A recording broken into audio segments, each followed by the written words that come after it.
In einer Dezembernacht im Jahr 1910 bestieg der exilierte ehemalige Staatschef von Honduras, Manuel Bonilla, in New Orleans ein geliehenes Boot. Mit einer Gruppe schwer bewaffneter Helfer nahm er Kurs auf Honduras, um die Macht mit allen Mitteln wieder an sich zu reißen. Bonilla hatte einen mächtigen Unterstützer, den zukünftigen Anführer einer berüchtigten Organisation, die in ganz Lateinamerika als El Pulpo, die Krake, bekannt ist, weil sie lange Arme hat. Diese war ein US-amerikanisches Unternehmen, das ausgerechnet mit Bananen handelte. Offiziell hieß es United Fruit Company und heute Chiquita Brands International.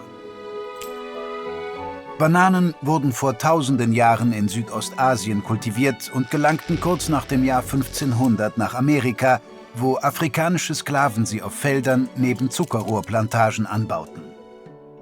Es gab damals viele verschiedene Sorten, die meist nicht so aussahen wie die Bananen in den Supermärkten von heute. Im frühen 19. Jahrhundert fuhren Kapitäne aus New Orleans und Neuengland auf der Suche nach Kokosnüssen und anderen Waren in die Karibik.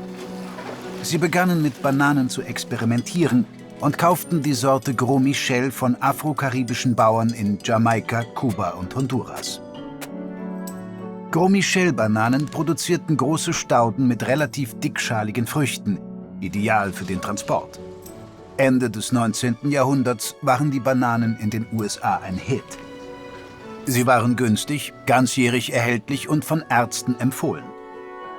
Als Bananen zu einem großen Geschäft wurden, wollten die US-Obstfirmen eigene Bananen anbauen.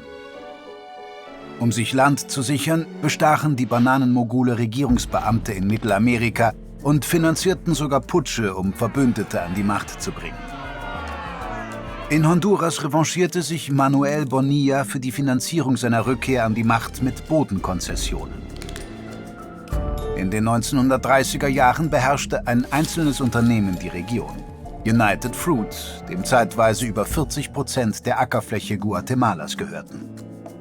Es rodete Regenwald in Costa Rica, Kolumbien, Guatemala, Honduras und Panama, um Plantagen, Eisenbahnlinien, Häfen und Städte für seine Arbeiter zu bauen.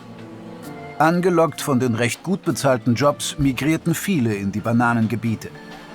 Von Guatemala bis Kolumbien wurden auf den United Fruit Plantagen ausschließlich Gros Michel-Bananen angebaut. Diese eng bepflanzten Anlagen hatten eine geringe biologische Vielfalt, was Epidemien begünstigte. Über die Infrastruktur zwischen den Plantagen verbreiteten sich Erreger schnell. Sie gelangten von Plantage zu Plantage an den Stiefeln der Arbeiter, in Eisenbahnwaggons und auf Dampfschiffen.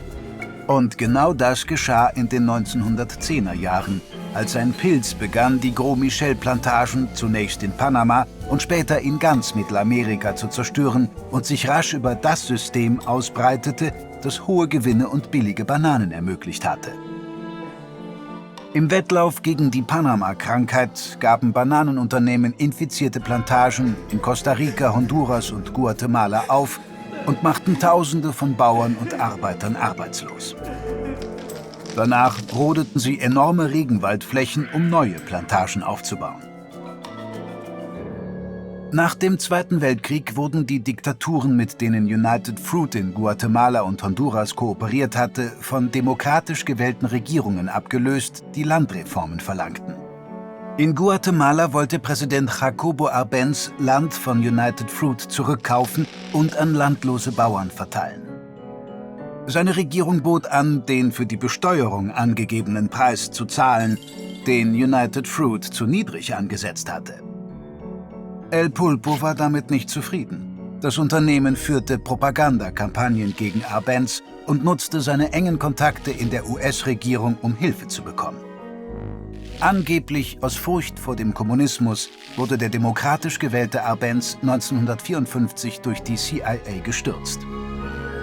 Im selben Jahr streikten in Honduras Tausende von United Fruit-Arbeitern, bis das Unternehmen eine neue Gewerkschaft anerkannte.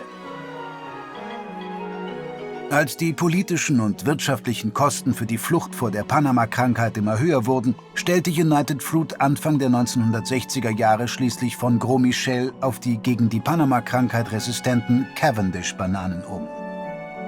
Heute sind Bananen in Mittelamerika wirtschaftlich nicht mehr so wichtig und die United Fruit Company, die in Chiquita umgetauft wurde, hat ihren Einfluss auf die lateinamerikanische Politik verloren. Aber die moderne Bananenindustrie hat auch ihre Tücken. Cavendish-Bananen erfordern häufigen Einsatz von Pestiziden, die eine Gefahr für Arbeiter und Ökosystem darstellen. Und trotz der Resistenz gegen den Erreger, der Gros Michel-Bananen befällt, fehlt es auch auf Cavendish-Plantagen an biologischer Vielfalt, sodass noch immer Seuchen den Bananenhandel bedrohen. Erweitere deinen Horizont mit diesen Videos und abonniere unseren Kanal. So verpasst du nie die Gelegenheit, etwas Neues zu lernen.